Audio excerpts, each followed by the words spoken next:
I found that nothing in life is worthwhile unless you take risks.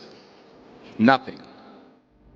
Nelson Mandela said, "There is no passion to be found playing small and settling for a life that's less than the one you're capable of living." Now, I'm sure in your experiences in school and applying to college and picking your major and deciding what you want to do with life, I'm sure people have told you to make sure you have something to fall back on. Make sure you got something to fall back on, honey. But I never understood that concept, having something to fall back on. If I'm going to fall, I don't want to fall back on anything.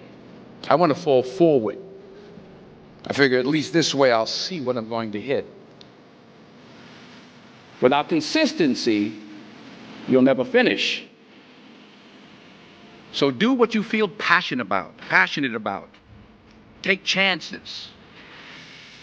Don't be afraid to fail. There's an old IQ test was 9 dots, and you had to draw 5 lines with a pencil within these 9 dots without lifting the pencil. The only way to do it was to go outside the box. Don't be afraid to think outside the box. Don't be afraid to fail big, to dream big. But remember, dreams without goals are just dreams. Reggie Jackson struck out 2,600 times in his career, the most in the history of baseball. But you don't hear about the strikeouts. People remember the home runs. Fall forward. Thomas Edison conducted 1,000 failed experiments. Did you know that? I didn't know that. Because the 1,001st was the light bulb. Fall forward. Every failed experiment is one step closer to success. You've got to take risks, and I'm sure you've probably heard that before, but I want to talk to you about why that's so important.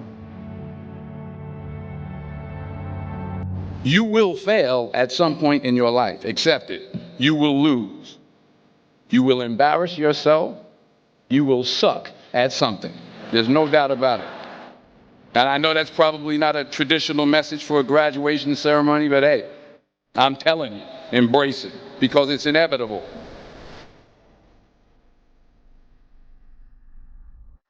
In the acting business, you fail all the time. Early on in my career, I auditioned for a part in a Broadway musical. Perfect role for me, I thought, except for the fact that I can't sing. I didn't get the job. But here's the thing. I didn't quit. I didn't fall back. I walked out of there to prepare for the next audition, and the next audition, and the next audition. I prayed. I prayed. And I prayed. But I continued to fail, and fail, and fail. But it didn't matter, because you know what? There's an old saying, you hang around the barbershop long enough, sooner or later you're going to get a haircut. So you will catch a break, and I did catch a break. Last year, I did a play called Fences on Broadway. But here's the kicker. It was at the Court Theater.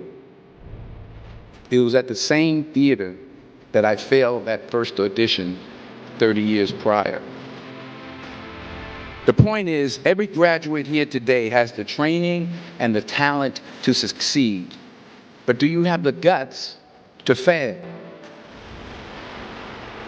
If you don't fail, you're not even trying. I'll say it again. If you don't fail, you're not even trying. To get something you never had, you have to do something you never did. So imagine you're on your deathbed, and standing around your deathbed are the ghosts representing your unfulfilled potential. The ghost of the ideas you never acted on. The ghost of the talents you didn't use. And they're standing around your bed, angry, disappointed, and upset. They say, we came to you because you could have brought us to life, they say. And now we have to go to the grave together. So I ask you today, how many ghosts are going to be around your bed when your time comes?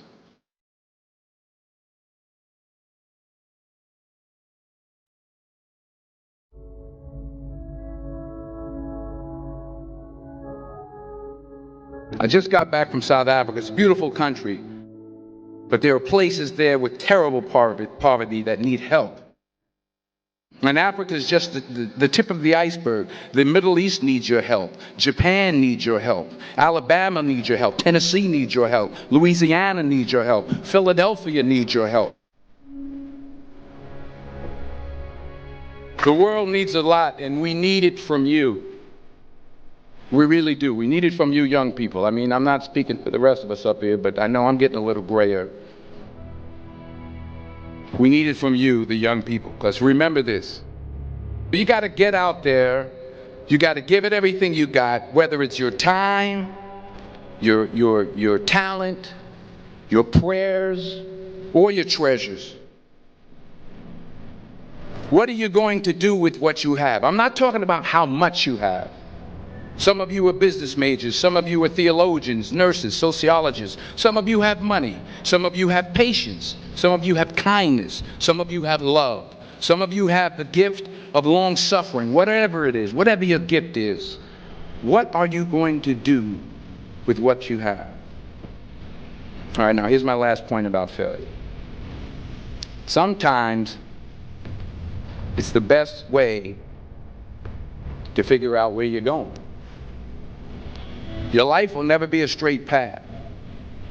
I began at Fordham University as a pre-med student. I took a course called cardiac morphogenesis. I couldn't read it, I couldn't say it, I sure couldn't pass it. So then I decided to go into pre-law, then journalism. And with no academic focus, my grades took off in their own direction. I was a 1.8 GPA. And the university very politely suggested that it might be better to take some time off.